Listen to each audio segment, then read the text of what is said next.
I'm Sarah Mitchell, 33 years old, and I'm standing in the middle of 200 senior officers at MacDill Air Force Base in Florida.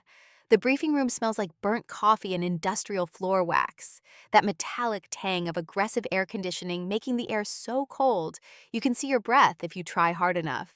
My father, General Robert Mitchell, just pointed straight at my face and shouted loud enough for every soul in this auditorium to hear. "Sit down, Sarah. You're a nobody. Don't embarrass me." The room erupts. Laughter rolls through the rows like a wave crashing on rocks. They don't know the man who just walked through those double doors. A Navy SEAL colonel with shoulders that could carry mountains isn't here for my father. He's here for me. And my call sign isn't the general's daughter. It's Ghost 13. For 15 years, I've lived with two identities. One is Sarah, the girl my father wanted me to become, the one who fetches drinks and keeps quiet. The other is Ghost 13, the warrior I actually am, the one who's pulled triggers at distances most people can't comprehend. Today, those two worlds collide, and my father is about to discover a truth he's spent his entire life denying. What he doesn't know could fill volumes. I have security clearance higher than his. I've killed 47 people to save American lives. And today, I'm about to break the most important rule in our family. I'm about to show him just how wrong he's been. But to understand this moment, you need to go back. Back to when I was 18 and stupid enough to believe my father might actually be proud of me. Thanksgiving, 2007. Our house in Northern Virginia looked like something from a magazine cover. White pillars, lawn trimmed with surgical precision, American flags positioned at exact 45-degree angles. Inside was a museum dedicated to my father's glory. Framed photographs of him shaking hands with senators lined every wall. Shadow boxes displayed his medals like religious artifacts. The dining room smelled of roasted turkey, and my mother's desperation to make everything perfect. I sat at that mahogany table with my spine straight, my hands folded, practicing the posture I'd learned from 3 months of ROTC. My mother had spent 3 days preparing this meal. The turkey was golden, the cranberry sauce perfectly jellied, the sweet potato casserole steaming in the center of the table. But the air was so cold you could practically see frost forming on the china. My father sat at the head of the table in his usual spot, carving the turkey with movements so precise they could have been military drills. My brother Nathan slouched in his chair, scrolling through his phone under the table. He'd dropped out of UVA 2 months earlier. Couldn't handle the pressure, he'd said. My father had nodded with understanding, told him to take all the time he needed to find himself. I'd been holding my news for weeks, waiting for the perfect moment. Surely on a day of thanks, on a day meant for family, he would finally see me. The words came out before I could stop them. "Dad, I got the letter today." He kept chewing, slicing another piece of white meat with surgical precision, not even glancing up. "What letter?" My heart hammered. "The Air Force, I got in. Not just in, Dad, I qualified for the specialized track. My ASVAB scores were 99th percentile." My mother froze mid-reach for the gravy boat. She looked at him with those eyes, those pleading eyes that said, "Please, just this once, be kind." My father slowly placed his fork down. The clink against the china echoed like a gavel.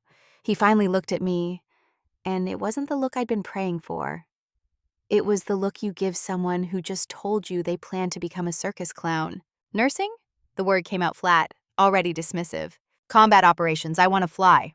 Or maybe intel." He laughed, short, sharp, like a bark. He picked up his wineglass, swirling the expensive Cabernet my mother had ordered special for the occasion. "Sarah, honey, let's be realistic here. The military is a hard life. It's not for someone with your disposition." The word hung in the air like poison gas. "You want to help people? Be a nurse. Find a nice officer in the medical corps. Get married, have some kids. Don't play soldier." Something cracked inside my chest, a sound only I could hear. "But Dad, my scores were higher than yours were when you enlisted."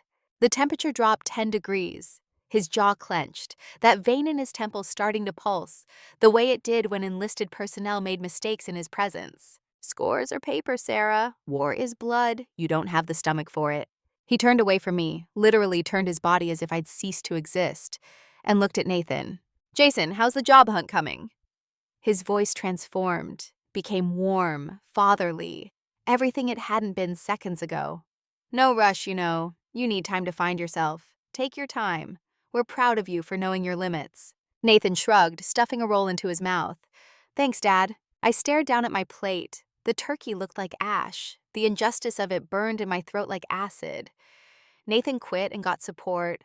I excelled and got dismissed. That night, lying on my bedroom floor after everyone had gone to sleep, I pulled out an old Nike shoebox from under my bed. Inside weren't love letters or diary entries. Inside were ribbons. Blue ribbons from the local shooting range. Certificates for high scorer from the ROTC summer camp I'd attended without telling him. I ran my fingers over the gold foil, remembering every time I'd tried to show him a target sheet with a tight grouping. Every time he'd sneered, "Guns are for men, Sarah. A woman holding a rifle looks ridiculous, looks desperate." So I learned to hide my talent, learned to be ashamed of the one thing I was truly gifted at. I shoved the box back under the bed where it belonged, back into the dark with all the other things my father couldn't bear to see. 3 years later, advanced tactical training in the Mojave Desert. I took a bad fall during a night rappelling drill, tore my rotator cuff, fractured 2 ribs, spent 3 days in the base hospital, pain radiating through my chest every time I breathed. I didn't call him, knew better by then, but my mother did. I waited for a call, a card, even a generic get well soon with his signature stamped by a secretary. Nothing came. On the 4th day, as I packed my bag to leave, my phone finally buzzed. A text message.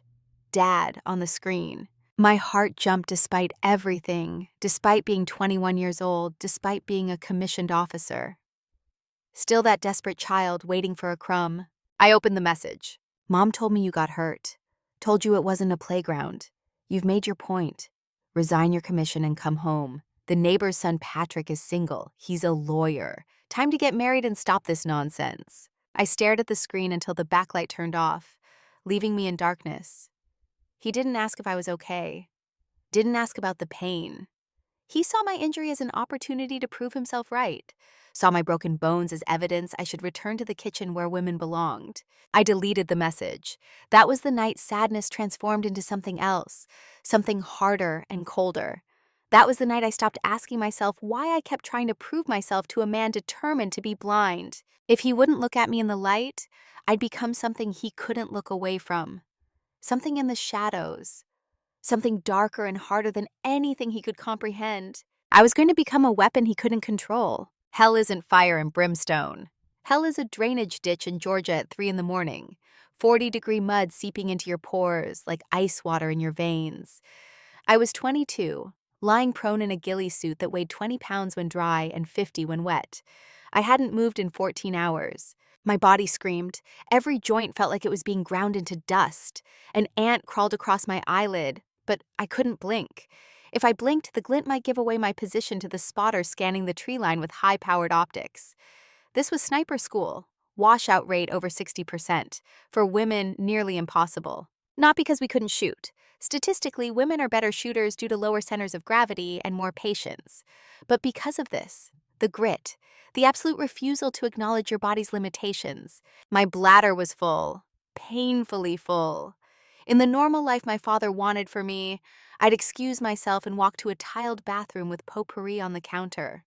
But here, in the mud, there was no time out. There was no pause button. There was only the mission.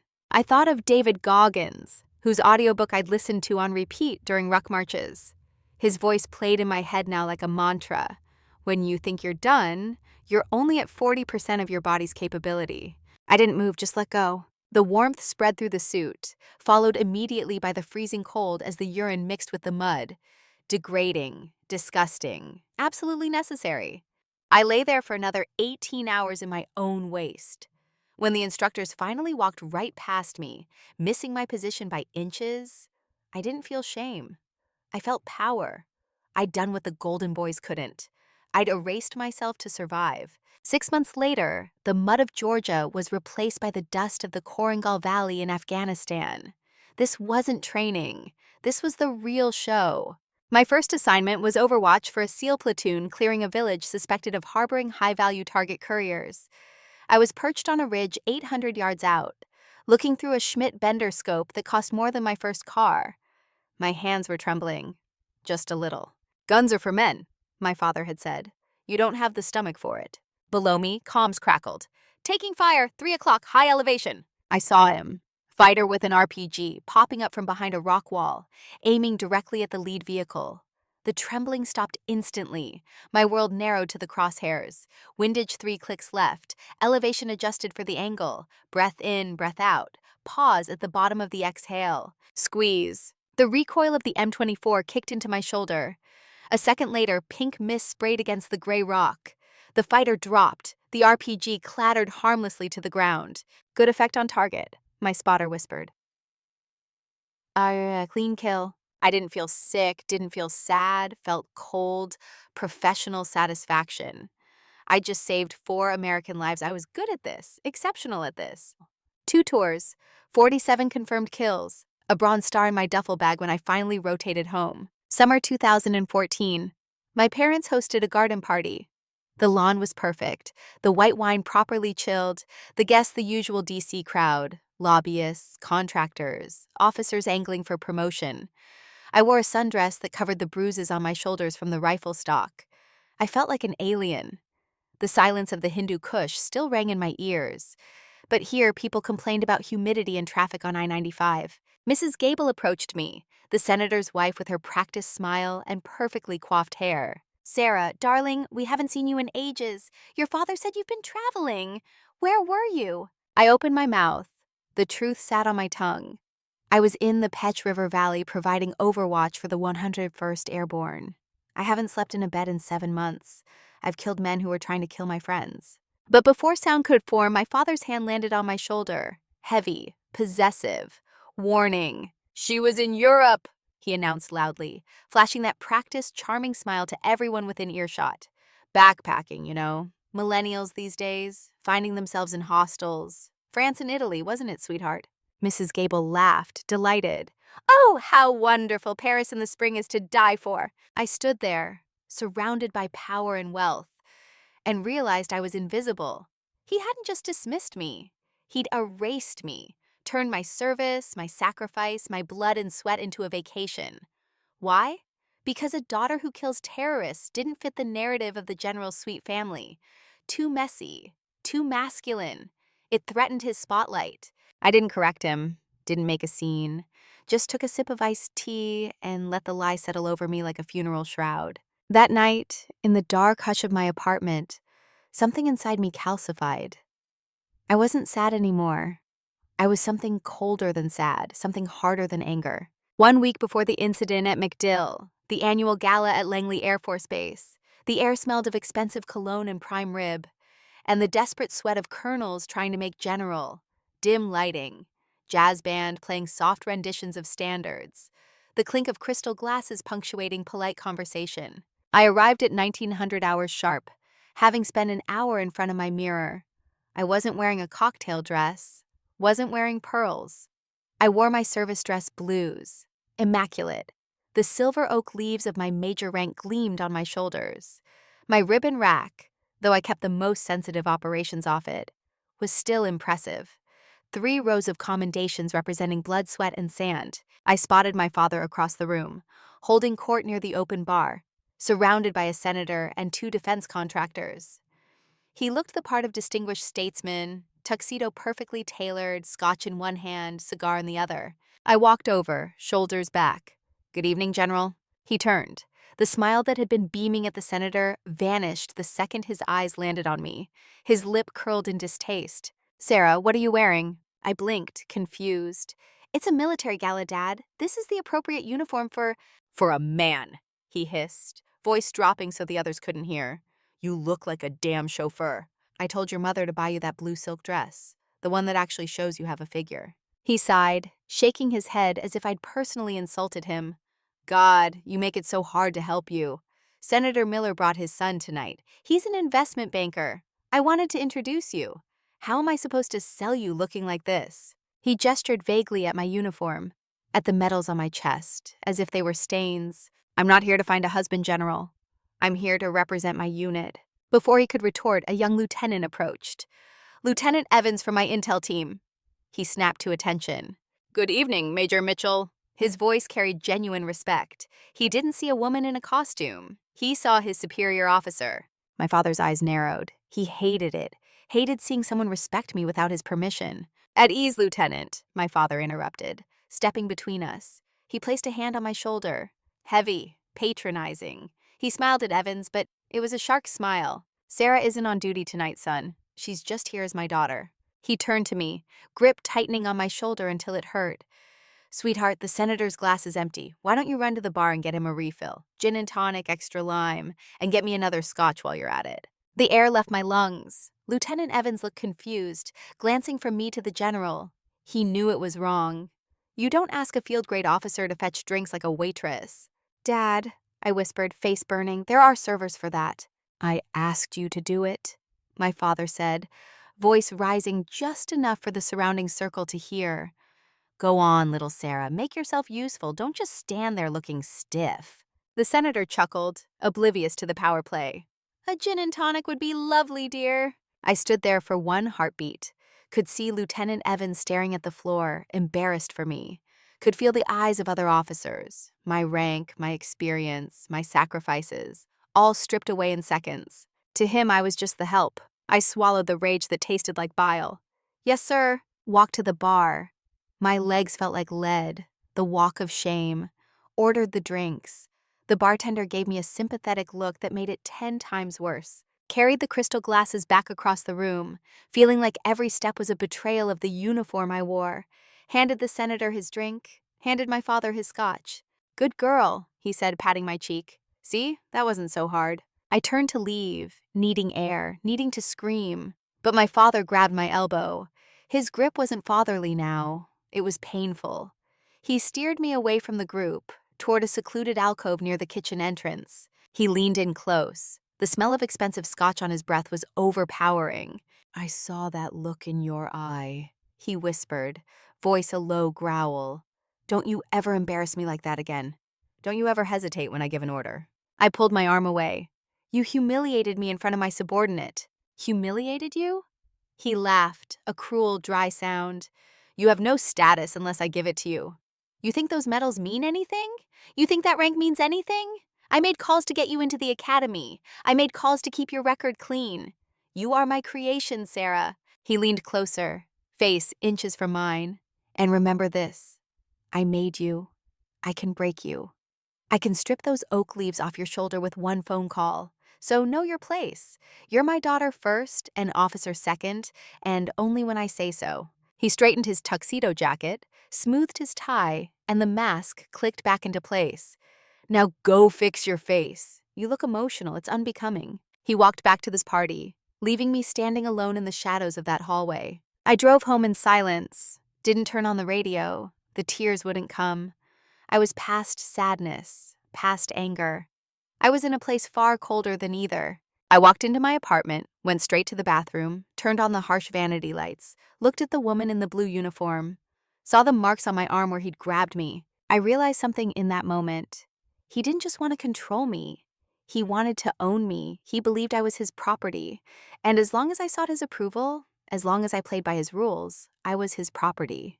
I unbuttoned my collar, took off the uniform jacket, and hung it carefully. "I made you. I can break you." I repeated his words to the empty room. "No, Dad," I whispered to my reflection. "You didn't make me. The Air Force made me. War made me. Pain made me.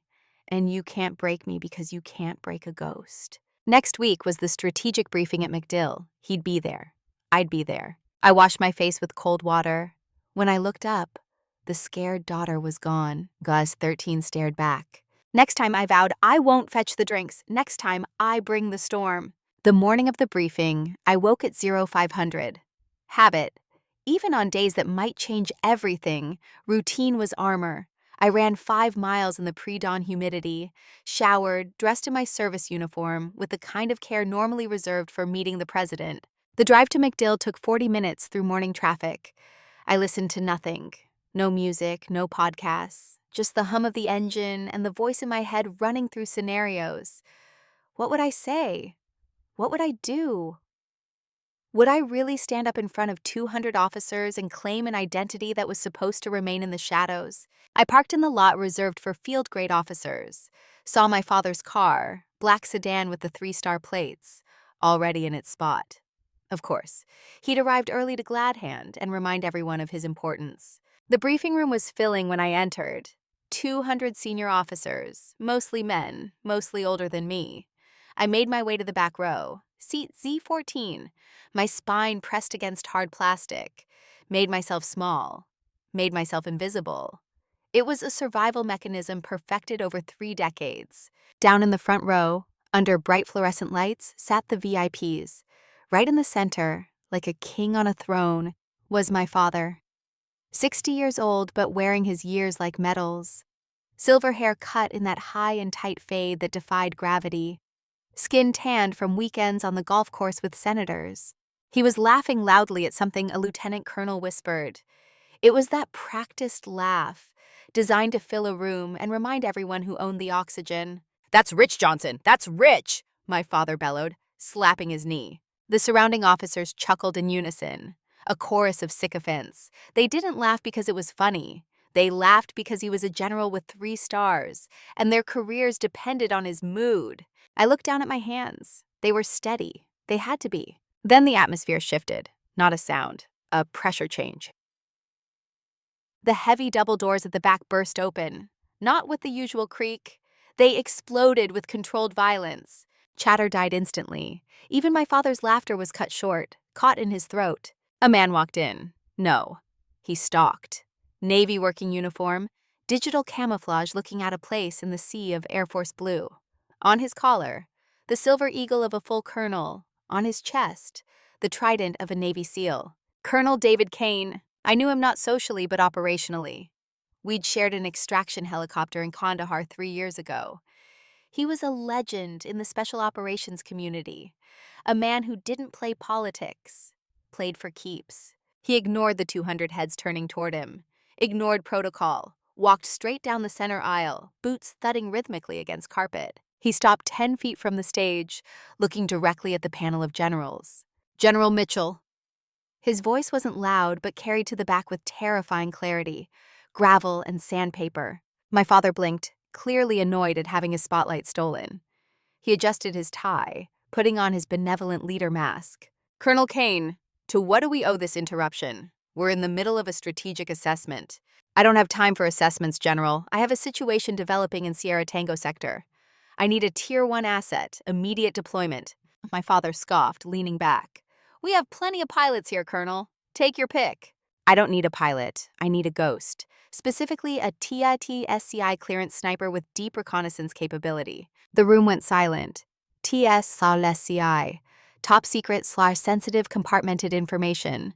That wasn't just high clearance, that was doesn't exist clearance. Kane scanned the room, eyes moving like a predator seeking prey. "I was told the asset is in this room." My heart hammered against my ribs. "Do it, Sarah!" I didn't look at my father, didn't look at the confused faces around me. I focused on the exit sign above Kane's head. I stood up. The sound of my chair scraping against the floor echoed like a gunshot in a library. Heads turned. 200 pairs of eyes shifted from the stage to the back row. I stood at attention, shoulders back, chin up, a perfect statue of military discipline. David Kane turned slowly, eyes locking onto mine. No recognition in his face, just professional assessment. He nodded once, but before he could speak, a voice boomed from the front. "Sit down." It was my father. He wasn't looking at Kane anymore. He was looking at me. His face had transformed. The benevolent leader was gone. In his place was the man who used to inspect my room with a white glove when I was 10. Face twisted in a mixture of embarrassment and rage. "Major Mitchell." He barked my name like a curse. "Did you not hear me? I said sit down." I started to speak. "General," the colonel requested. "I don't care what he requested," my father shouted, standing up to assert dominance. He looked around the room, offering a tight, apologetic smile to the other officers, as if I were an unruly toddler who'd just spilled juice. "Apologies, gentlemen." My father's tone shifted to dismissive chuckle. He pointed a finger at me, a finger that felt like a weapon. "My daughter, she gets confused. She works in administration, logistics, supply chains. She has a tendency to overstate her importance. The room exhaled. Tension broke. Ripple of laughter spread through the crowd. Admin? Someone whispered nearby. She stood up for a sniper request? That's rich. Sit down, Sarah. My father's voice dropped to that dangerous low growl only family members would recognize. You are a zero in this equation. Don't make me ashamed of you, not here. Pride goes before destruction, and a haughty spirit before a fall. The proverb flashed through my mind. I stood there for 3 seconds. 3 seconds that felt like 3 lifetimes. Heat rose in my cheeks. Not from shame, but from cold, hard fury. He hadn't just dismissed me. He'd erased me. The uniform I wore was a costume. The rank on my shoulder was decoration. I slowly lowered myself back into the chair. My father nodded, satisfied. He'd put the dog back in the kennel. He turned back to David Kane, flashing a winning smile. Now, Colonel, let's find you a real operator, shall we? But I wasn't looking at the floor anymore. I lifted my head and looked straight at my father's back. That was the look. That casual, utter contempt. The look that said, you are nothing. The look that said, you are just a girl. And in that moment, as 200 officers watched, as my father preened and Kane stood silent, something inside me didn't break. It crystallized. I was done. David Kane didn't move. He didn't step toward my father, he stepped between us. He turned his back on the general, a breach of protocol so flagrant it drew a gasp from the front row. Kane looked directly at me. Major Mitchell. Colonel. My voice came out steady despite the adrenaline flooding my veins. I asked for a specific asset. I was told the asset was in this room. Are you claiming that identity? My father sputtered behind him. Colonel, I don't know what game you're playing, but my daughter is a logistics officer. She orders paperclips and schedules fuel trucks. She is not. Silence. The word cracked like a whip. My father froze, mouth hanging open. No one told Arthur Mitchell to be silent. Not in his own base, not in his own kingdom. Kane didn't even turn around, kept his eyes on me. I'm asking you a question, Major. Status and identifier. This was it, the point of no return. I took a breath. Let go of the daughter who cleaned patio furniture. Let go of the girl who hid ribbons under her bed. Ghost 13. The name hung in the air like a declaration of war. Sector. Kane's voice remained neutral, professional. Sierra Tango. Hindu Kush. Operation Valley of Death. Overwatch for Team 6. Kane nodded, expression unreadable. And your clearance level? I paused for a fraction of a second. Let my eyes drift to my father, who stood there blinking rapidly. Face a mask of confusion turning slowly to something that looked like fear. Level 5, Yankee White, Special Access Program. The reaction was immediate and catastrophic. My father's hand, the one holding his glass of water, began to tremble. Water sloshed over the rim, dripping onto his polished shoes. Level 5. He knew what that meant. Every officer in that room knew. My father was a 3-star general. He had level 3 clearance, top secret. He thought he was God. But level 5 was the stratosphere. Need to know so high that even generals weren't read in unless specifically required for the mission. It meant I reported to Shadows. It meant I knew things that would put him in prison if I whispered them in his ear. That's impossible, my father stammered, voice losing all its boom. He looked around the room, desperate for an ally, someone to validate his reality. She's lying. She's delusional. She works in supply. He looked at his chief of staff, Colonel Rohr, a man who'd served under him for 8 years. Tell him, Rohr. Tell him she's just a paper pusher. But Colonel Rohr wasn't looking at the general. He was looking at me. And for the first time in 10 years of knowing me, he wasn't looking with pity or dismissal. He was looking with something close to awe. Sir? Rohr's voice came out quiet, careful. If she knows the Sierra Tango designator, we don't have access to those files. That's Black Ops. My father turned back to me, eyes wide, searching for the child he thought he owned. But she wasn't there. Sarah. The name came out as barely a whisper. You never told me. You never asked. My words fell like stones into still water. You were too busy telling everyone I was backpacking in Europe. A murmur erupted. 200 officers began whispering at once, a wave of shock rolling through the room. Did you hear that? Ghost 13, the sniper from Korangal Valley. The general didn't know. How could he not know his own daughter is a Tier 1 operator? He treated her like a secretary. The realization hit them like a shockwave. The man they feared, the man who projected an image of omniscience, was a fool in his own house. The emperor had no clothes. David Kane checked his watch, done with the drama. He had what he came for. "We have a bird spinning on the tarmac. Wheels up in 10 mics. You have your gear?" "Always. It's in the trunk of my car." "SP, get it." Kane turned to one of the MPs standing by the door. "We have an extraction team waiting in Yemen. I need eyes on the ground by 0600. "Yes, sir." I stepped out of the row, walked past the officers who'd snickered at me minutes ago. They pulled their legs in, scrambling to get out of my way. Some even started to stand. Instinctive reaction to the presence of a superior warrior. I reached the center aisle. My father was blocking my path. He looked smaller now, shoulders slumped. The confidence that usually radiated from him had evaporated, leaving behind a confused, aging man in a suit that suddenly looked too big. He reached out a hand as if to grab my arm, to pull me back into his control, to make the world make sense again. "Sarah, wait. We need to discuss this. You can't just leave. I forbid." I didn't flinch, didn't pull away. Just stopped and looked at him. Really looked. Saw the wrinkles around his eyes. Saw the fear behind his bluster. For years, I'd wanted to scream at him. Wanted to rage, to list every injustice, every insult. Every time he made me feel small. I thought this moment would feel like vengeance. Thought I'd feel angry. But I didn't. I felt pity. He'd spent his whole life building a shrine to himself, chasing rank and status, convinced that power came from the stars on your shoulder. He'd missed the greatness standing right in front of him. He'd missed me. "You don't have the clearance to discuss this, General." The words were a blade, but I delivered them with the gentleness of a nurse delivering bad news. "Sarah," his voice cracked. "Goodbye, Dad. Enjoy your meeting." I walked past him, walked toward the heavy double doors where David Kane was waiting. Bright Florida sunlight poured in from outside, blinding in white. As I crossed the threshold, I heard the sound of glass shattering against the floor. I didn't turn back. The rotors of the Blackhawk were already spinning, cutting the air with that distinctive whoop, whoop, whoop that makes your chest cavity vibrate. I climbed in, strapped myself into the jump seat. The crew chief handed me a headset without a word. We lifted off within 90 seconds. Below, MacDill Air Force Base became a grid of gray buildings and green lawns, getting smaller and smaller until it disappeared into the patchwork of Tampa Bay. Kane sat across from me, studying a tablet with mission parameters. He looked up, met my eyes. "Your father's going to make some calls. Let him." I kept my voice flat. "He'll find out real fast that every door he tries to open has a lock he doesn't have the key for." Kane almost smiled. Almost. "You know this is going to get complicated." It already was complicated. I looked out the window at the Gulf of Mexico passing beneath us. Water turning from green to deep blue. This just makes it honest. We landed at an undisclosed airfield somewhere in the Panhandle.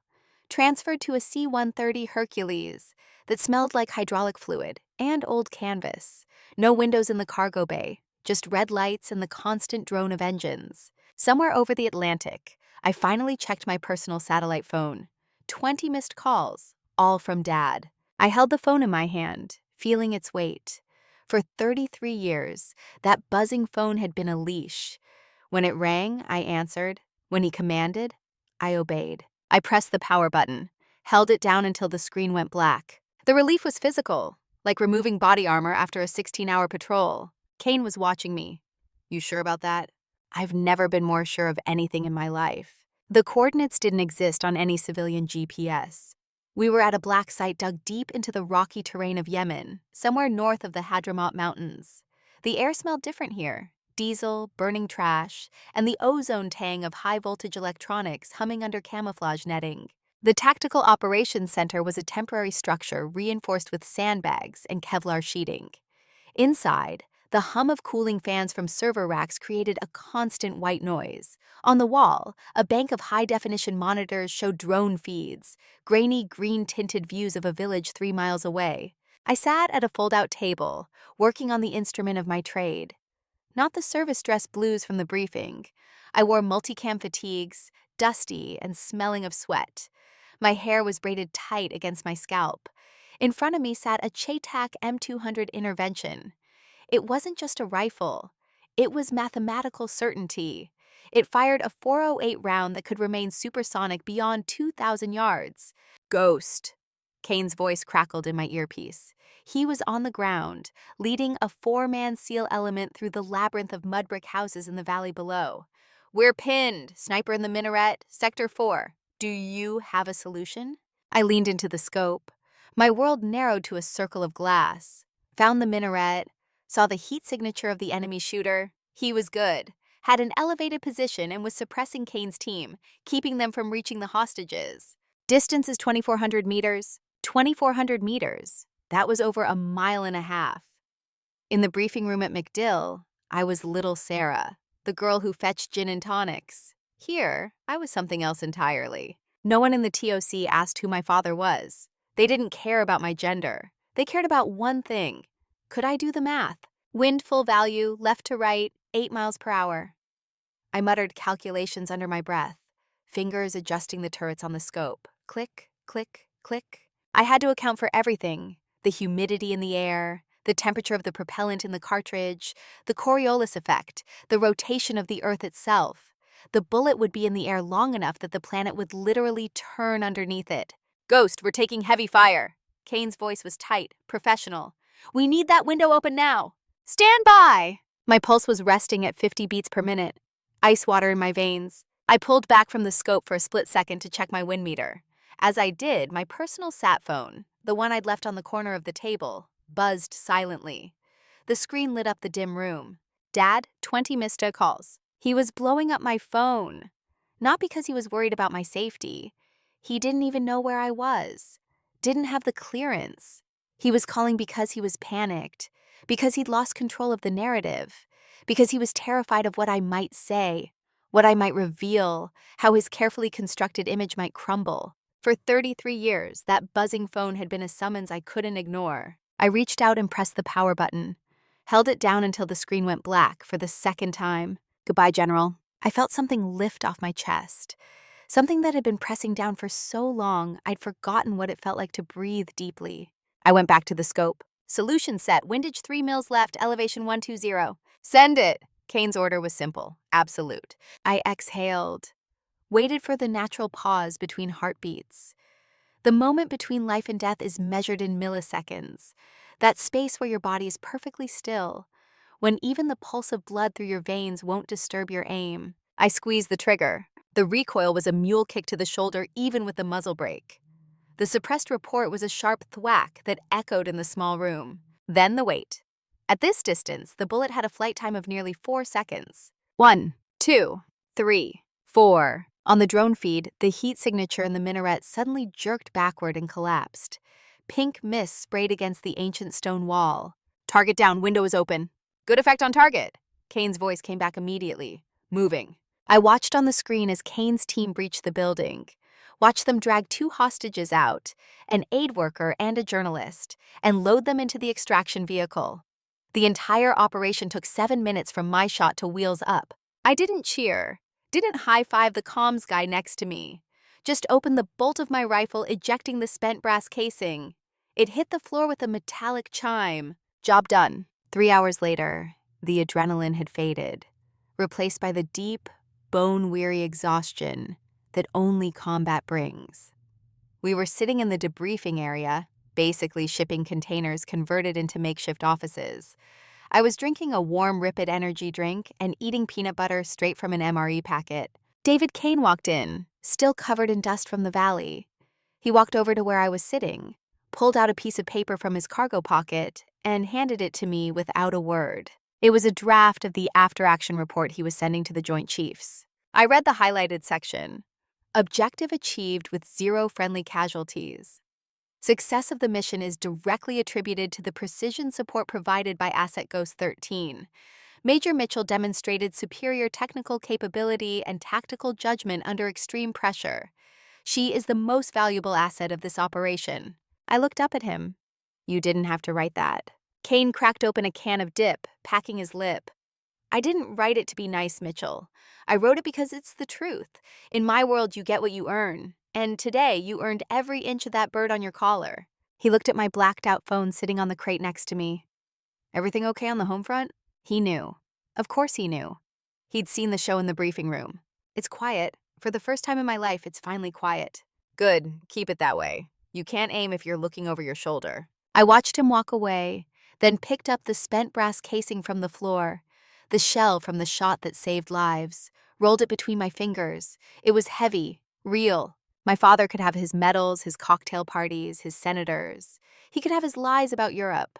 I had this. I had the dust, the math, and the respect of men who didn't give it away for free. I was 3,000 miles from home, sitting in a dark room in Yemen, eating processed peanut butter. And for the first time in 33 years, I didn't feel like a disappointment. I felt like a soldier. While I was lying in the dust of a Yemen valley, a different kind of war was being fought back home in Florida. But this time, I wasn't the one taking fire. In the military, there's a communication network faster than fiber optics, more pervasive than satellite uplinks, and more destructive than a drone strike. It's called the rumor mill. Scuttlebutt. For 3 days, General Robert Mitchell was the only topic on the frequency. Master Sergeant Diana Rodriguez called me on an encrypted line 2 days after the briefing room incident. She was laughing so hard she could barely speak. "Sarah, you need to hear this. Your old man tried to pull your personnel file." "Tried?" "Oh, honey," he called Roar, demanded the hard copy, unredacted, within the hour. "What happened?" Roar told him no. Your father pulled rank, threatened to have him scrubbing latrines in Alaska. You know what Roar said? I waited. Diana's voice dropped, imitating Roar's bass. "General Mitchell, I must remind you that this line is recorded for security purposes. Any attempt to coerce a subordinate into revealing classified information regarding active clandestine operatives is a felony under the Espionage Act. Are you ordering me to commit a felony, General? Or would you like to terminate this call?" Despite everything, I smiled. He hung up, like the building was on fire. "Sarah, the man has been making calls all over the Pentagon. Every door he tries to open, he finds out he doesn't have the key. It's beautiful, it's karma." But it wasn't just phone calls. The whispers spread like wildfire. Lieutenant Evans, the young officer who'd witnessed my father order me to fetch drinks at the gala, started talking. Not maliciously, just honestly. Other officers who'd watched me be diminished, dismissed, erased, suddenly had context for what they'd seen. The story became legend. The general who didn't know. The 3-star who ordered a Tier 1 asset to sit down. The father who thought his daughter worked in supply when she actually had a higher clearance than he did. For a man whose entire brand was built on total situational awareness and family values, this was a death sentence. The whispers in the hallways were no longer filled with fear. They were filled with ridicule. How can he run a strategic command if he doesn't even know what his own daughter does for a living? He told a ghost to fetch him coffee. He tried to order a level 5 operative to sit down like a child. The illusion of his omnipotence had shattered. And my father, being the narcissist he was, didn't go down quietly. Diana told me about what happened at the officers' club. Wednesday, after the incident, lunchtime. Normally, when General Mitchell walked into the O Club, it was like the Red Sea parting. Officers would stand, conversations would hush. A line would form to shake his hand, hoping some of his power would rub off. That Wednesday, he walked in wearing his dress uniform, every metal polished, trying to project business as usual. He walked to his usual table near the window, the power table. But the room didn't hush. The conversations didn't stop. People looked up, saw him, and looked away, looked at their salads, looked at their phones, looked anywhere but at him. It wasn't aggressive shunning. It was something far worse, indifference mixed with secondhand embarrassment. He sat down alone. Usually a captain or major would rush over to join him, eager for FaceTime. Today, the chairs around him remained empty. A server approached. "Just the club sandwich and an iced tea." "Yes, General." Diana watched from the bar. Watched the great Robert Mitchell, the man who claimed to make people, sitting in a room full of 200 officers, eating a sandwich in absolute isolation. He checked his phone, no messages. He looked around the room, no eye contact. For the first time in 30 years, he was just an old man eating lunch alone. The power he thought he held, the power of fear, the power of reputation, had evaporated the moment the truth about me came out. Because if he couldn't control his own daughter, if he couldn't see the ghost living under his own roof, then he wasn't a genius strategist. He was just a bully who'd been outsmarted.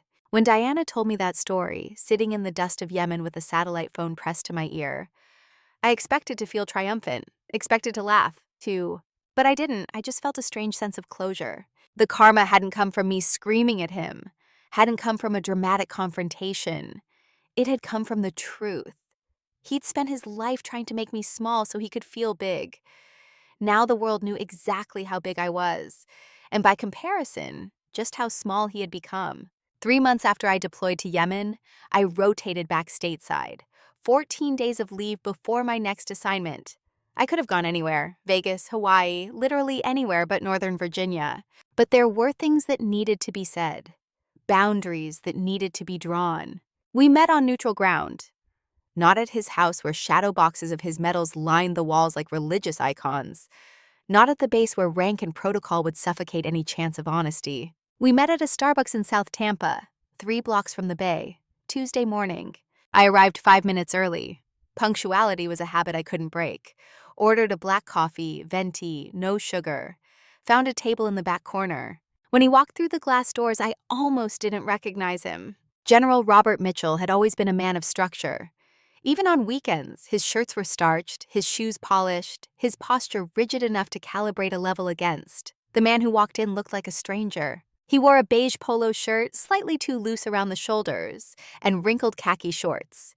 He wasn't wearing his military-issue dress shoes. He wore loafers. Without the uniform, without the stars on his collar to prop him up, he looked small, looked like just another retiree waiting out the winter. He spotted me and hesitated. For a brief second, I saw the urge to retreat in his eyes, but he steeled himself and walked over. Sarah. His voice lacked the boom I was used to. It was scratchy, tentative. Dad. I gestured to the empty chair.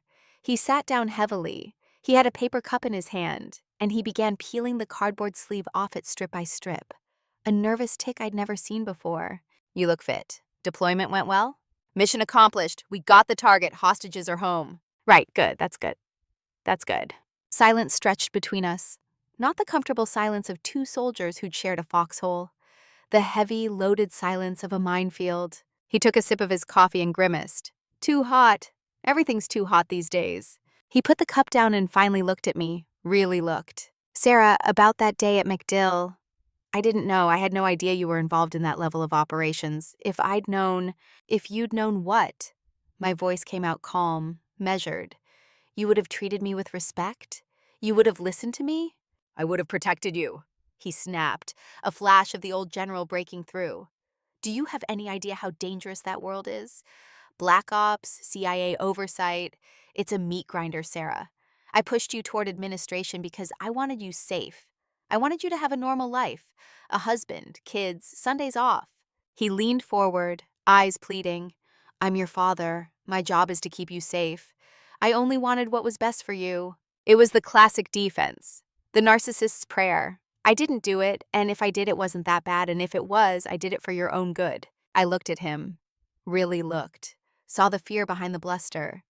He wasn't just afraid for my safety. He was afraid of his own irrelevance, afraid that the daughter he viewed as an extension of himself had grown into something he couldn't control. I thought about Dr. Henry Cloud, about the book on boundaries that Diana had given me years ago. Boundaries define us. They define what is me and what is not me. A boundary shows me where I end and someone else begins. For 33 years, I had no boundaries. I was just an annex of Robert Mitchell's ego. Not anymore. I placed my hands flat on the table. Dad, he stopped tearing at the coffee sleeve. I am not a child you need to protect. I am a field-grade officer in the United States Air Force. I have killed men who were trying to kill my friends. I have made decisions that saved lives. I don't need your protection. He opened his mouth to interrupt. I held his gaze. But let me finish. I understand you think you were helping. But you weren't. You were erasing me. You were ashamed of who I was because I didn't fit the picture you wanted to paint for your friends. His face flushed, but he stayed quiet. We're going to have a new relationship, Dad. Or we're going to have no relationship at all. He blinked, stunned. Sarah, don't be dramatic. We're family. Family is not a free pass to disrespect me. I leaned in closer, making sure he heard every syllable. Here are the rules. This is the new baseline.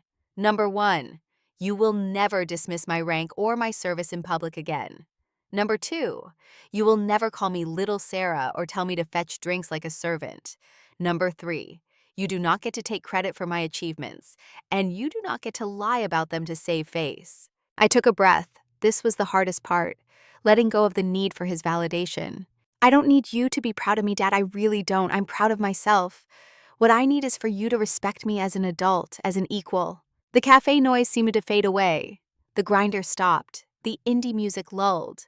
My father sat there, frozen. He looked at me as if he was seeing me for the very first time. He looked for the desperate little girl who used to hide ribbons under her bed. He looked for the teenager who begged for his attention at the dinner table. They were gone. Sitting across from him was a woman who didn't need him. And that realization seemed to age him another 5 years right in front of my eyes. He looked down at his coffee cup, now shredded and cold. He took a long, shaky breath. He started, voice cracking. He cleared his throat. I didn't realize how much I had missed. It wasn't a full apology, wasn't a confession of guilt. But for a man like Robert Mitchell, it was a white flag. He looked up at me. The arrogance was gone. In its place was quiet, resigned acceptance. Respect. He repeated the word, tasting it. Okay, Sarah. He nodded. It was a slow, deliberate nod, a salute without the hand. Okay, I echoed. I finished my coffee. It was cold and bitter, but it tasted like victory. I have to get back to base. We have a briefing at 1400. He stood up too, out of habit. Right, duty calls. There was an awkward moment where a hug might have happened in a Hallmark movie, but this wasn't a movie. We didn't hug, didn't cry.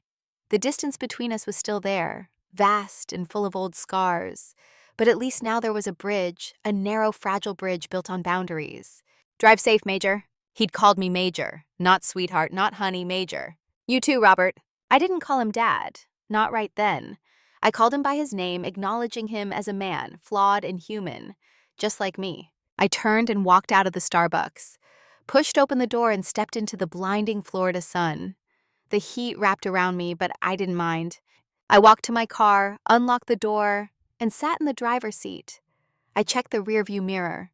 I could see him through the window of the cafe, sitting alone at the table, staring at the empty chair where I'd been. I put the car in gear and drove away. I hadn't won a war, I hadn't destroyed him. I had done something much harder. I had redefined the terms of peace, and for the first time in my life, I was free. Time in the military is measured in deployments, in duty stations, and in the slow, steady accumulation of gray hairs threading through regulation haircuts. 10 years. A decade had passed since I walked out of that Starbucks in Tampa, since I drew a line in the sand and dared my father to cross it. Today, the auditorium at Langley Air Force Base was filled to capacity. The air smelled of floor wax and fresh-cut lilies, that peculiar scent of ceremony and significance. The American flag stood tall and motionless on the stage, gold fringe catching the overhead lights like fire frozen in fabric. I stood at the podium. My uniform had changed. The silver oak leaves of a major were gone, replaced by the silver oak leaves of a lieutenant colonel. 10 years of proving myself in deserts and mountains, in TOCs, and forward operating bases. In the shadows where America's enemies never saw death coming until it arrived. I looked out at the sea of blue uniforms. 200 faces looked back at me. They weren't looking with fear, weren't looking because they were forced. They were looking with trust, with respect earned through blood and sand, and the kind of competence that can't be faked. I was their commander now. Attention to orders, the adjutant barked. The room snapped to attention, the sound of 200 pairs of boots hitting the floor in unison, echoing like thunder contained in walls. I didn't flinch, didn't puff out my chest, just stood there, breathing in the moment, feeling the weight of what I'd become settle on my shoulders like armor I'd forged myself. My eyes scanned the front row, usually reserved for VIPs, for generals and senators who wanted to be seen at important events. But today, there was an old man sitting in the seat of honor, who looked nothing like the general who'd once commanded respect through fear. Robert Mitchell was 70 years old now. He wasn't wearing his dress uniform. He'd retired 5 years ago, transitioning from 3-star general to just another name on the membership list at the country club. He wore a charcoal gray civilian suit that fit him a little too loosely, as if he'd shrunk inside it over the years.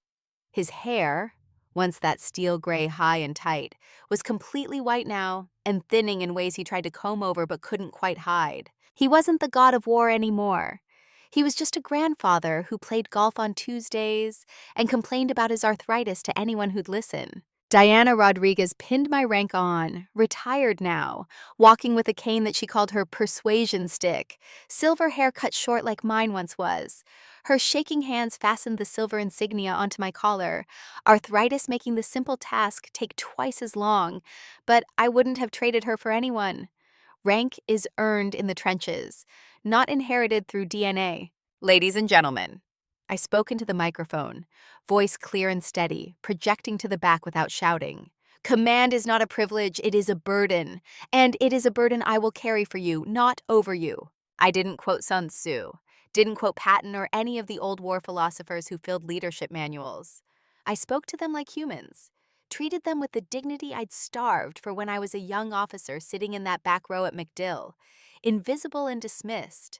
After the ceremony, the reception line formed. Punch and sheet cake that tasted like sugar and cardboard, but somehow always appeared at military functions. The atmosphere was light, congratulatory. People genuinely happy instead of forced to perform happiness. A young woman approached me. She was a second lieutenant, fresh out of the academy with a uniform so new it still had factory creases. Her name tag read Jenkins. She looked terrified, the same kind of terror I remembered feeling at 18 when I told my father I wanted to serve. Ma'am, her voice squeaked slightly. Lieutenant Sarah Jenkins, I wanted to say congratulations. I smiled, remembering the terrified girl I used to be, the one who hid her talent because someone told her she should be ashamed of it. Thank you, Lieutenant. How are you adjusting to the squadron? She hesitated, glancing around to make sure no one was listening too closely. Her discomfort was palpable, written in the tension of her shoulders and the way she couldn't quite meet my eyes. It's hard, ma'am. My dad is a colonel in the Marines. He thinks the Air Force is a soft branch. He wanted me to be a JAG lawyer. He says I'm wasting my potential in intel. I froze. The words were different, but the melody was exactly the same. The ghost of the past echoing in this young girl's voice, a pattern repeating itself across generations, because fathers sometimes can't see their daughters as anything other than reflections of their own failed expectations. I handed my piece of cake to an aide and turned my full attention to her, stepped into her personal space, not to intimidate, but to shield her from the room, to create a bubble where she could hear what needed to be said. Lieutenant, look at me. She looked up, eyes wide like a deer caught in headlights. I'm going to tell you something that took me 33 years and a lot of heartache to learn. I let the words settle, made sure she was really listening. Your father may have given you your name, but he does not get to write your story. She blinked, surprised by the intensity crackling in my voice like electricity through copper wire. Do not let anyone define your value. Not your enemies, and certainly not your blood. You are not here to be his legacy. You are here to build your own. The young lieutenant straightened up. It was subtle, a shifting of weight from heels to the balls of her feet, a lifting of the chin by maybe half an inch. But I saw it, a spark igniting in her eyes, the beginning of a backbone forming from cartilage into steel. Yes, ma'am. This time her voice didn't squeak. It came out firm, grounded. Thank you, Lieutenant Colonel. Carry on, Lieutenant. As she walked away, walking taller than she had when she approached, shoulders back in a way that suggested she might actually make it through whatever hell her father was putting her through. A quote from Maya Angelou drifted through my mind. Something I'd read during those long, lonely nights in Yemen, when the only company I had was the hum of generators and the weight of a photo across my knees. I come as one, but I stand as 10,000. I wasn't just Sarah anymore. Wasn't just one woman who'd fought her way through her father's dismissal and the military's doubts. I was the sum of every woman who'd been told to sit down, to be quiet, to make herself small so men could feel big. I was the voice for every child told they weren't enough, that their dreams were too big, their ambitions too masculine, their talents too threatening. I stood for them, all of them. The reception wound down as afternoon stretched into early evening. The room gradually emptied, officers heading home to families, to weekend plans, to lives outside the uniform. I turned and walked out the side door. The Virginia sun hit my face, warm and golden. The sky above Langley was a piercing, endless blue, the kind of sky that begged to be flown in, that reminded you why you joined the Air Force in the first place. I took a deep breath, filling my lungs with air that tasted like freedom. I wasn't little Sarah. I wasn't even Ghost 13 anymore. That was a name for the shadows, for a woman who had to hide her greatness to survive in a world that couldn't handle her truth. I walked toward my car, heels clicking rhythmically on the pavement. Each step felt purposeful, chosen, mine. I didn't need to hide, didn't need to vanish. The drive to Reagan National took 45 minutes through evening traffic. I'd packed light, always packed light. Just a go bag with 2 days of clothes and my laptop with the encrypted hard drive. The Pentagon briefing tomorrow was about joint operations protocols. Nothing exciting, but it was the kind of work that shaped how wars were fought behind closed doors. On the plane, wedged into a middle seat between a businessman who smelled like cologne and desperation, and a college student who fell asleep on my shoulder within minutes of takeoff, I pulled out my tablet and scrolled through emails. One caught my attention. Subject line, invitation to speak, Air Force Academy Leadership Symposium. I opened it. Lieutenant Colonel Mitchell, we would be honored if you would consider being a keynote speaker at this year's Air Force Academy Leadership Symposium. The theme is Leading from the Shadows, Women in Special Operations. Your story of rising through the ranks while maintaining operational security has inspired many cadets, particularly our female candidates who represent 23% of this year's incoming class. We believe your experience would provide invaluable perspective. I stared at the words, letting them sink in. 23%. When I'd applied to the academy, women were barely 15%. When I'd gone through sniper school, I'd been one of 3 women in a class of 60, and I was the only one who graduated. My story had inspired them. The story I'd spent 15 years hiding. The identity I'd kept secret because the world, and my father, couldn't handle a woman who killed to protect, who operated in the darkness so others could sleep safely in the light. I typed a response. I would be honored to speak. Please send me the details. Hit send before I could second-guess myself. The woman next to me, the businesswoman who'd been typing furiously on her laptop the entire flight, glanced over. Excuse me for being nosy, but I saw your rank. Lieutenant Colonel, that's impressive. How long have you been in? 15 years. My daughter wants to join. She's 17, but her father... The woman trailed off, shaking her head. He thinks it's too dangerous. Thinks she should go to college, get married, traditional path. I set down my tablet and turned to face her fully. What does your daughter want? She wants to fly, dreams about it constantly, but she's afraid to disappoint her father. I thought about that terrified second lieutenant at my promotion ceremony, thought about all the young women who would read that email, who would sit in that auditorium at the Air Force Academy and hear me speak, thought about the ones who were sitting at dinner tables right now, being told their dreams were too big, their ambitions too masculine, their talents too threatening.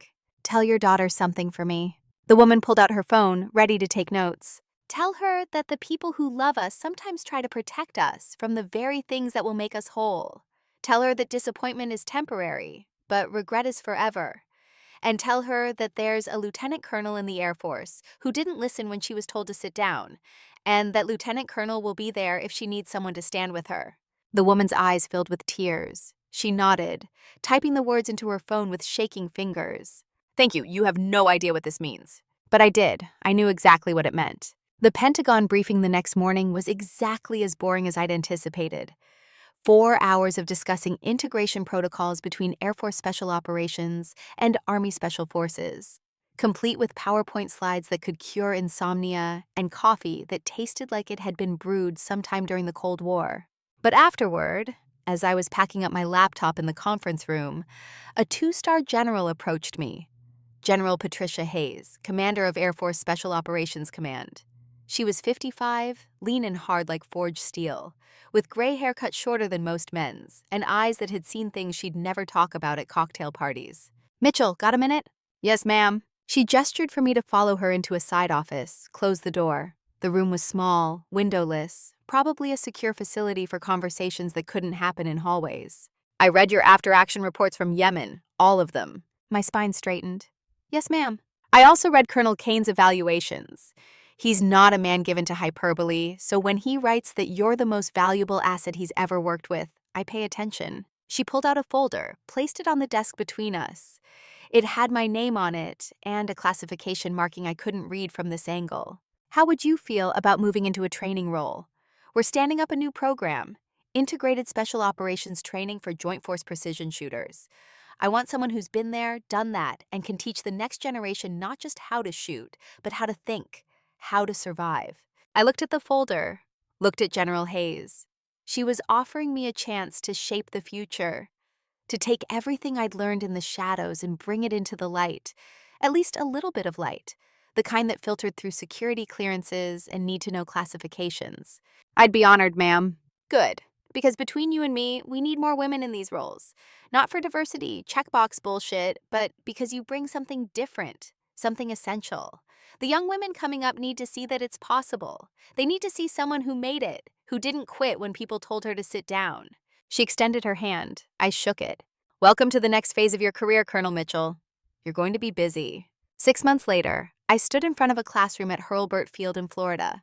Not the same Florida where my father had once humiliated me in a briefing room full of senior officers. Different base, different uniform, different woman entirely. 40 students sat in front of me. 32 men, 8 women. They ranged in age from 22 to 35. They came from Army Special Forces, Navy SEALs, Marine Force Recon, Air Force Combat Controllers. The best of the best, handpicked for this experimental program that would revolutionize how America trained its precision shooters. I wore my multicam fatigues, no rank visible except for a patch that read Instructor. In this classroom, I wasn't Lieutenant Colonel Mitchell. I was Ghost 13, the legend they'd heard about in whispers. The sniper who'd made an impossible shot in Yemen and saved a SEAL team. My name is Mitchell. I didn't pace, didn't use a pointer or PowerPoint slides, just stood at the front of the room and let my presence fill the space. For the next 12 weeks, I'm going to teach you how to kill people from distances they can't comprehend. I'm going to teach you math that will save lives. I'm going to teach you patience that would make Buddhist monks jealous. And I'm going to teach you how to carry the weight of what you do, because that's the part nobody talks about until it's too late. One of the men in the front row, a Green Beret who looked like he'd been carved from granite, raised his hand. Yes? Ma'am, is it true you made a 2,400-meter shot in Yemen? I smiled, not a warm smile, a shark smile. It's true. And by the time you leave here, you'll understand why that shot was 40% skill, 40% mathematics, and 20% accepting that you might fail. The shot isn't the hard part. Living with what comes after, that's the challenge. I walked to the whiteboard, picked up a marker. Let's talk about the Coriolis effect. Who can tell me what that is? A few hands went up. I called on one of the women, a Marine captain with a Purple Heart on her record and a scar running from her temple to her jawline. The rotation of the Earth affects bullet trajectory on long-distance shots. Correct. Now tell me why that matters when you're trying to decide whether to take a shot that might save 4 lives, but might also alert every enemy fighter in a 5-mile radius to your position. She hesitated. Because it's not just about making the shot. It's about making the right shot. Exactly. This course isn't about making you better shooters. Most of you are already better than 99% of the military. This course is about making you better decision makers. Because in the real world, nobody gives you perfect intelligence, unlimited time, or ideal conditions. In the real world, you make the call with incomplete information and live with the consequences. For 12 weeks, I taught them everything I knew, taught them how to calculate windage when you're so exhausted you can barely keep your eyes open. Taught them how to control their breathing when their heart is hammering at 200 beats per minute because enemy fire is impacting 30 meters from their position. Taught them how to make the shot when failure means watching your friends die. But I also taught them the things nobody had taught me. Taught them how to process what they'd done, how to carry the weight without letting it crush them. Taught them that asking for help wasn't weakness, that seeing a therapist didn't make you soft, that surviving the war meant more than just coming home alive. The 8 women in the class faced challenges the men didn't. Equipment designed for male bodies, cadre who questioned whether they belonged, teammates who saw them as diversity hires rather than warriors who'd earned their place. I pulled them aside one evening after a particularly brutal day on the range. Gather around. The five of us, 4 students and me, stood in the fading Florida light behind the barracks. I'm going to tell you something I wish someone had told me when I was your age. They waited, exhausted and filthy and beautiful in their competence. You are going to work twice as hard to get half the credit. That's not fair, but it's reality. You are going to be questioned in ways your male counterparts never will be. Someone will always suggest you only made it because of quotas or lowered standards, even though you know damn well you outperformed most of them. Here's what I need you to understand. You don't owe anyone an explanation. You don't owe anyone proof. You already proved it by being here. Now prove it to yourself by finishing. One of them, the Marine captain with the scar, spoke up. What if we fail? Then you fail, and you get up and try again. Failure isn't falling down. Failure is staying down. I've missed shots that haunted me for years. I've made decisions I still question. But I got up. I learned. I got better. That's all anyone can ask. 10 weeks later, 37 of the original 40 students graduated. All 8 women finished in the top 15. The Marine captain graduated first in the class.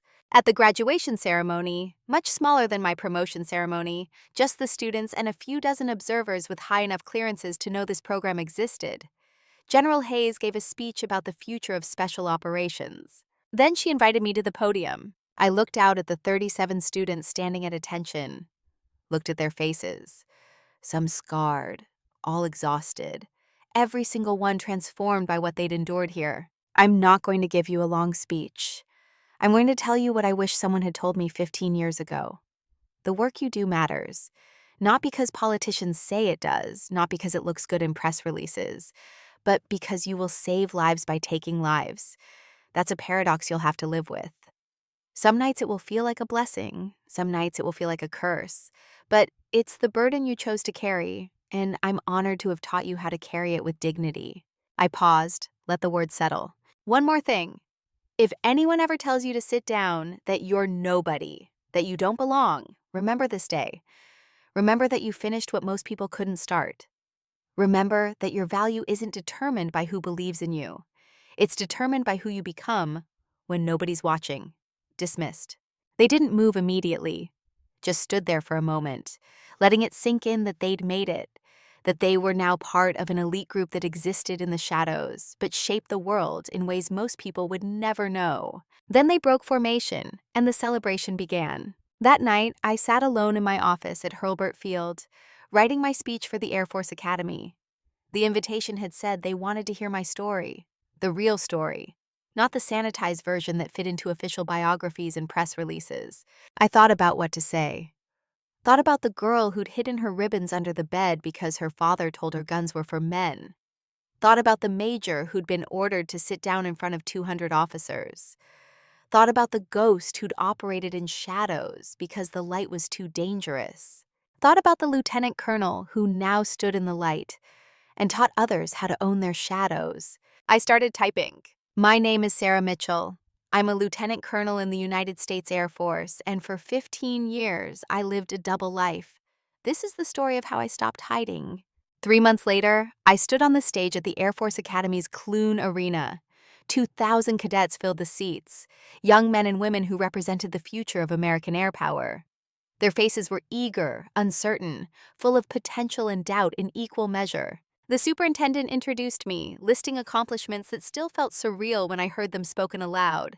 Bronze Star Combat Action Medal, Distinguished Service Medal, 47 confirmed kills, 3 combat deployments, architect of the Joint Special Operations Precision Shooter Program. I walked to the podium. The auditorium fell silent. Thank you, General, cadets, faculty, honored guests. I'm going to start with a confession. I almost didn't come here today. Not because I was afraid of public speaking. I've briefed generals and senators, and compared to that, talking to you is easy.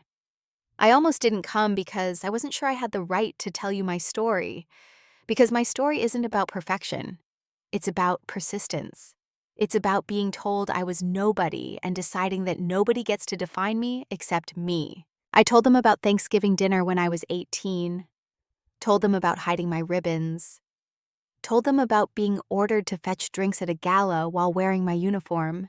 Told them about the briefing room at MacDill, where my father called me a zero in front of 200 officers. I didn't tell them every detail. Some things were still classified, some wounds were still too private to share with 2,000 strangers.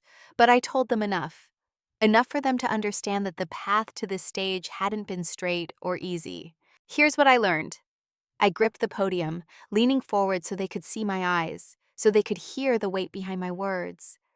The people who love us sometimes hurt us the most, not because they're evil, but because they're scared.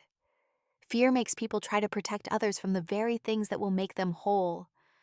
But their fear doesn't get to become your ceiling. If someone tells you that you don't belong, that you're not good enough, that you should sit down and let others lead, I want you to do something for me. I want you to stand up. Stand up and prove them wrong, not through anger or revenge, but through excellence, through becoming so undeniably competent that their doubt becomes irrelevant. That's how you win. Not by destroying your enemies, but by becoming someone they can't ignore. The cadets were leaning forward now, hanging on every word. I could see it in their faces. Some of them were hearing their own stories reflected back at them, seeing themselves in my journey. You are the future of the Air Force. Some of you will fly jets, some will command troops, some will work in intelligence, logistics, cyber warfare. Some of you will operate in shadows so deep that your families will never know what you really do. Whatever path you choose, remember this. Your value isn't determined by who believes in you at the beginning. It's determined by who you become when nobody's watching. Build your excellence in the dark, and when you finally step into the light, make it impossible for them to look away. I finished the speech. The applause started slowly, then built into a wave that filled the arena. 2,000 cadets on their feet clapping, some of them crying, all of them understanding that they'd just heard something true and raw and important. After the formal part ended, after the photographs and the handshakes with the superintendent and the commandant, I stood alone in the corridor outside the arena, watching the cadets stream past. Some of them nodded at me. A few stopped to shake my hand, to say thank you, to tell me their own stories of doubt and determination. This was the legacy. Not rank or medals or classified missions that would never make headlines. The legacy was standing here and watching these young warriors walk past, knowing that maybe, just maybe, I'd given them permission to be as great as they could become. On the flight back to Florida, wedged into another middle seat between another businessman and another sleeping passenger, I pulled out my tablet and opened my email. The superintendent had already sent me a message. Colonel Mitchell, I've received 17 requests from cadets asking for mentorship. Are you willing to take on a few? I thought about the lieutenant at my promotion ceremony. Thought about the 8 women I'd trained who were now deployed across the world, protecting people who'd never know their names. Thought about all the young women sitting at dinner tables being told they weren't enough. I typed back, I'll take them all, send me their names. Hit send, close my eyes. My name is Sarah Mitchell. I'm 43 years old. I'm a lieutenant colonel in the United States Air Force. I've killed 47 people to save American lives. I've trained hundreds of warriors who operate in shadows. I've given speeches to thousands of cadets who will shape the future. I'm not little Sarah anymore. I'm not even Ghost 13. That was a name for the shadows, for a woman who had to hide her greatness to survive in a world that couldn't handle her truth. I'm not hiding who I am, not ashamed of what I've done, not dimming my light so others can feel bright. I come as one, but I stand as 10,000. Every woman who was told to sit down, every child told they weren't enough, every warrior who operates in darkness so others can sleep in light. I stand for them, and I always will.